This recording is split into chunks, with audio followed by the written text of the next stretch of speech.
Hi viewers, welcome to the Pariruchi channel. ಇವತ್ತು ಏನು recipe ಅಂತಂದರೆ ಕುಂಬಳಕಾಯಿಂದ 2 ರೆಸಿಪಿನ ಮಾಡೋಣ ಅಂತ.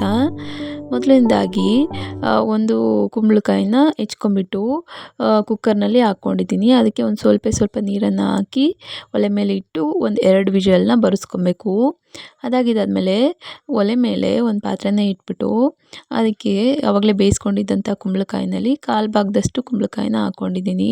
ನಂತರ ಅದಕ್ಕೆ 2 ಅಚ್ಚು ಬೆಲ್ಲ, ಅದನ್ನ ಕಿಚ್ಬಿಟ್ಟು ಹಾಕ್ಕೊಬೇಕಾಗುತ್ತೆ ಪೀಸ್ ಮಾಡಿ.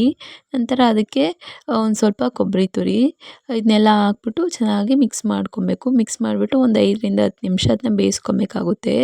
ಬೇಯಿಸ್ಕೊಂಡಿದ್ದಾದಮೇಲೆ ನೋಡಿ, ಈ ಥರ ನೀರು ಬಿಟ್ಕೊಂಡಿರುತ್ತೆ. ನಾವು ಎಕ್ಸ್ಟ್ರಾ ನೀರನ್ನು ಹಾಕೋದಕ್ಕೆ ಹೋಗಬಾರ್ದು. ನೀರನ್ನು ಹಾಕ್ಬಿಟ್ರೆ ತೆಳ್ಳಗಾಗ್ಬಿಡುತ್ತೆ.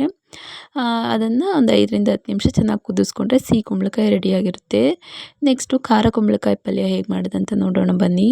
ಮೊದಲಿಗೆ ಒಲೆ ಮೇಲೆ ಒಂದು ಪಾತ್ರೆನ ಇಟ್ಕೊಂಡು ಅದಕ್ಕೆ ಸ್ವಲ್ಪ ಎಣ್ಣೆ, ಸಾಸಿವೆ, ನಂತರ ಅದಕ್ಕೆ ಒಂದು 2 ಗಡ್ಡೆಯಷ್ಟು ಹೆಚ್ಚಿರುವಂಥ ಈರುಳ್ಳಿ, ಕರಿಬೇವು, ಹಾಗೆ ಖಾರಕ್ಕೋಸ್ಕರ ಹಸಿಮೆಣಸಿನ್ಕಾಯಿ ಒಂದು 5 ಹಸಿಮೆಣಸಿನ್ಕಾಯಿನ ಹಾಕ್ಕೊಂಡಿದ್ದೀನಿ.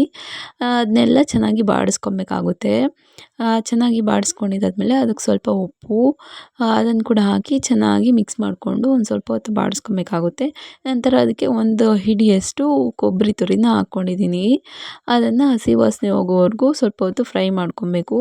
ನಂತರ ಸಿಹಿ ಕುಂಬಳಕಾಯಿಗೆ ಮಾಡಿಬಿಟ್ಟು ಮಿಕ್ಕಿರುವಂತಹ ಕುಂಬಳಕಾಯಿನ ಎಲ್ಲದನ್ನು ಕೂಡ ಹಾಕ್ಕೊಬೇಕಾಗುತ್ತೆ. ಹಾಕ್ಕೊಂಡು ಚೆನ್ನಾಗಿ ಮಿಕ್ಸ್ ಮಾಡ್ಕೊಬೇಕು. ಚೆನ್ನಾಗಿ ಮಿಕ್ಸ್ ಮಾಡಿಕೊಂಡು ಒಂದು ಸ್ವಲ್ಪ ಹೊತ್ತು ಬೇಯಿಸ್ಕೊಂಡ್ರೆ ನಮ್ಮ ಖಾರ ಕುಂಬಳಕಾಯಿ ಪಲ್ಯನೂ ಕೂಡ ರೆಡಿಯಾಗಿರುತ್ತೆ.